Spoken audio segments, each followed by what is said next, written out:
আল্লাহ যদি হাসরের ময়দানে বলে, বান্দা এটা আমার দেওয়া জিহ্বা ছিল, কত জনরে ডাকলি বন্ধু।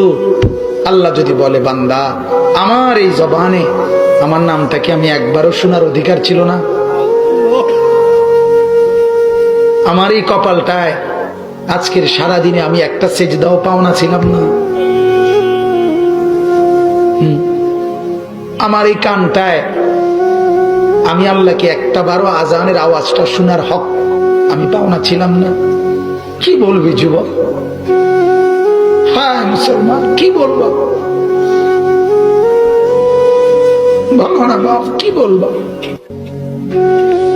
এক মা যদি বলে, মা তার পাষাণ ছেলেকেও যদি মা বলে, এরে বাপ 9টা মাস তোরে পেটে ধরছি রে বাপ, 2টা বছর তোরে বুকের দুধ খাওয়াইছি বাপ, বিনিময়ে তুই আজকে আমার মতো মা রে ভুলে গেলি বাপ, কেমনে রে সহ্য করলি?